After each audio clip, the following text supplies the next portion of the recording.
Okay, so we'd really like everyone sitting in the chairs rather than at the table. If you could come and do that for the visuals, but you won't be fined if you don't.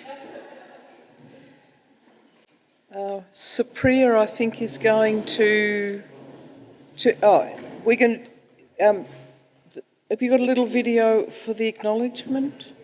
Yeah? Oh, the clicker. Yeah, the clicker, Margaret, this is big for you, I know. Yeah.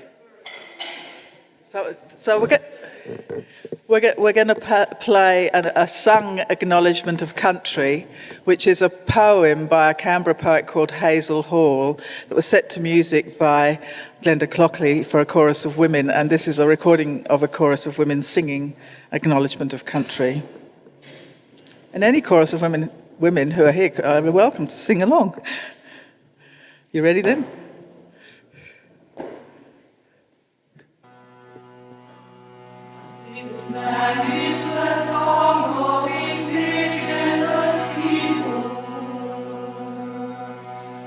All those who walked here and all their descendants,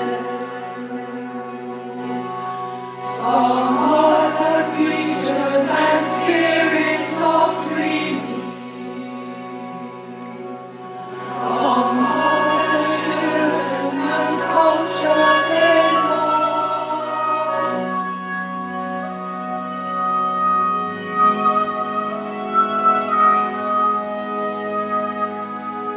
This land holds the lines of its earliest honors, adore the earth to respect the earth, minds of their knowledge and wisdom of earth.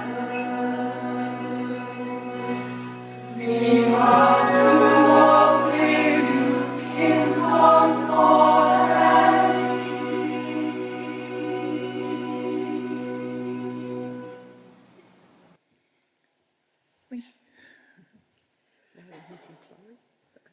Yeah.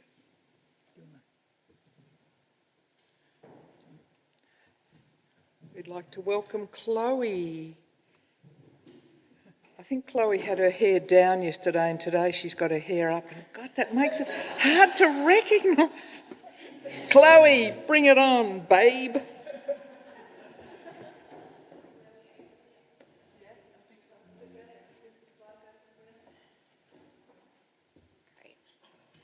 Good morning, everyone. Great to see you all again. So I was asked to do some reflections from yesterday, and hopefully we can get some images up on the screen because I sometimes prefer to tell stories through visuals. I find that an easier way than words sometimes, but we'll see. I did send them through very last minute this morning. So, but I just wanted to say some of the key things I felt that were coming through yesterday were really challenging those entrenched ways of knowing and being that the systems that sort of shape us to be in this world, the way we communicate, the way we approach each other's, I feel really coming through. Here we go. So this will help me. So the narrative of weaving came through a lot, the weaving of human rights, gender, climate, intersectionality, all coming together to sort of guide us going forward. They can't be individual strands anymore. They must come together in a complex but strong weave. It's all interconnected, and the ancient ways for current days, I really liked that. Some other key things up there where we need to speak to other parts of the puzzle. We sometimes feel very alone and like we need to take it on all ourselves, but if we can speak to other people and hear the amazing things they're doing and go, okay, great, let's support that instead of trying to do it all. I thought that was a really important thing. We're all interconnected, so right at the top, that's a human and a hill sort of hugging, connecting, being together, because we want to be good ancestors. Some other key things up there were about policies and how we need to look at them with different lenses because it affects all of us differently. Her story is our story down the bottom, and the intergenerational partnerships and how that passes down through what's been history, herstory, but also going forward. It's a human issue. We need to do outreach to some communities. They might not be here. How can we reach out to them? Mother Nature is a life giver, and talking about the neighbours that we need to include, and including a seat for them as well. Knowing when to step up, when to step down came through a bit, and also reflecting on what a just transition is, especially with with increasing barriers. There are women who keep showing up in the spaces to fight the effects of climate change. So those were some of the key things that came through. I thought personally, reflecting on my work at the Wiani Thangani Institute, maybe something that was just missing a little bit, because it is a complex bit, is how we measure and evaluate and learn about these things, because such complex issues can seem like, how do we even measure that? But we live, in a world where what's measured, what's outcomes, is what's determined as value, is what we aim towards. It's if we can't measure it, then, it's not seen as important, I guess. So I will reflect back on my work, but within the change agenda that I mentioned yesterday is online. We do have MEL, so measurement, evaluation and learning processes, which are more about systemic change in First Nations gender just ways.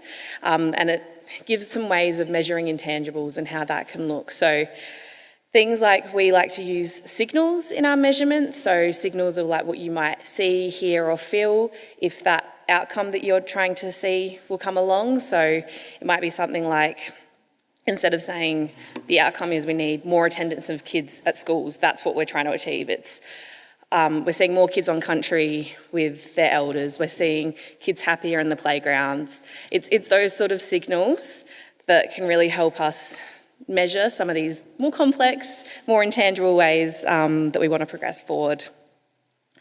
I also thought a key thing that came through was how environments shape us, how the spaces we're in shape us. So I think it's important for, when we have been in those spaces, to challenge those learnings that are probably ingrained in us over time, and those people who've been in the spaces for a long time, making sure we bring in new voices as well to keep it fresh. And also the dystopian future, I thought, was very much ingrained in systems change work. Again, throwing back to our change agenda, but some of the work we've done is all about systems change. So really understanding that, emotions and hearts and minds and values are really the roots of all the change above. If we can't change those things, they're the hardest things to change, then those other outcomes might not come about as well. But I just thought it was really empowering to think about how we're all at different points in the systems. We all have different leverage points. We're all working on those different leverage points and connecting together, like those little puzzle pieces, is really so important at a time like this to keep us going and know that we're all doing great things. But yeah, just want to say thank you. It was a great day and really looking forward to today as well.